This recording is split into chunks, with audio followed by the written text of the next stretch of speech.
ക്രിസ്തുയേശുവിനാൽ അനുഗ്രഹീത പ്രിയ സഹോദരീസഹോദരന്മാരെ, ഏവരും കർത്താവ് യേശുവിന്റെ ധന്യനാമത്തിൽ സ്നേഹബന്ധനം ചെയ്യുന്നു. നിങ്ങളേവരെയും ജീവിക്കുന്ന കർത്താവ് സമ്പൂർണ്ണമായി അനുഗ്രഹിക്കുമാറാകട്ടെ. ആമേൻ. ഇന്ന് നാം ചിന്തിക്കുന്നത് 1 പത്രോസ് 5:6.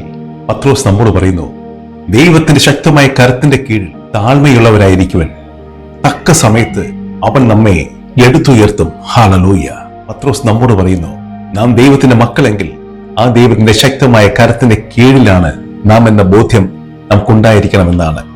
ജീവിതത്തിലെ ചില സമയങ്ങളിൽ ദൈവാനുഭവം ഉണ്ടാകാതിരിക്കുമ്പോൾ, പ്രാർത്ഥനയ്ക്ക് ഫലം ഉണ്ടാകാതെ പോകുമ്പോൾ, ആഗ്രഹിക്കുന്ന കാര്യങ്ങൾ സംഭവിക്കാതിരിക്കുമ്പോൾ ആ ദൈവത്തിന്റെ കരത്തിന്റെ കീഴിൽ താഴ്മയോടെ ആയിരിക്കണമെന്ന് 1 പത്രോസിൽ പത്രോസ് നമ്മോട് ആവശ്യപ്പെടുന്നു.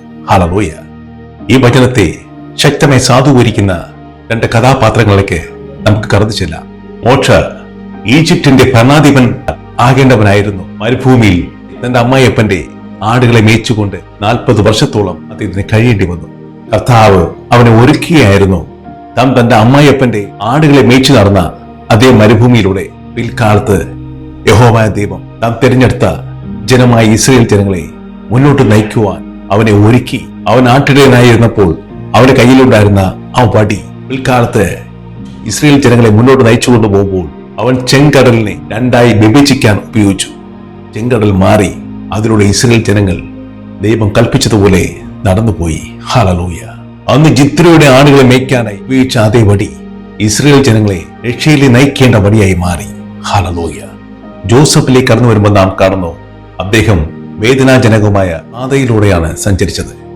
ഒരിക്കൽ സ്നേഹിക്കപ്പെടുകയും അനുഗ്രഹിക്കപ്പെടുകയും ചെയ്ത അദ്ദേഹം തന്റെ സഹോദരന്മാരാൽ അടിമയായി വിൽക്കപ്പെടുകയും കള്ളക്കഥയിലൂടെ ജയിലിൽ അടക്കപ്പെടുകയും ചെയ്തു.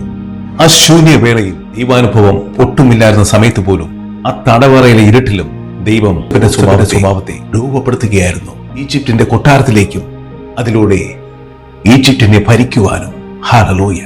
അവനെ തടവറയിൽ ബന്ധിച്ച ചങ്ങലകൾക്ക് അവന്റെ കൊട്ടാരത്തിലെ പ്രവേശനത്തെ ബന്ധിക്കുവാൻ സാധിച്ചില്ല. ഹല്ലേലൂയ. അങ്ങനെ ജോസഫ് സമയത്ത് ഈജിപ്തിന്റെ ഭരണാധിപനായി മാറി. ഹല്ലേലൂയ. തന്റെ പിതാവിനും തന്റെ സഹോദരങ്ങൾക്ക് പോലും അവൻ അന്ന് രക്ഷകനായി മാറി. പ്രിയമുള്ളവരെ, മോശയെ മരുഭൂമിയിൽ നിന്നും ജോസഫിനെ തടവറയിൽ നിന്നും ഉയർത്തിയ വിടുവിച്ച അതേ ദൈവം നമ്മളെയും നമ്മുടെ കാത്തിരിപ്പ് സ്ഥലത്ത് നിന്നും വിടുവിക്കുകയും ഉയർത്തുകയും ചെയ്യും. നമ്മുടെ ലക്ഷ്യസ്ഥലത്തേക്ക് തക്ക സമയത്ത് ഉയർത്തുക തന്നെ ചെയ്യും. ഹല്ലേലൂയ. ഹല്ലേലൂയ.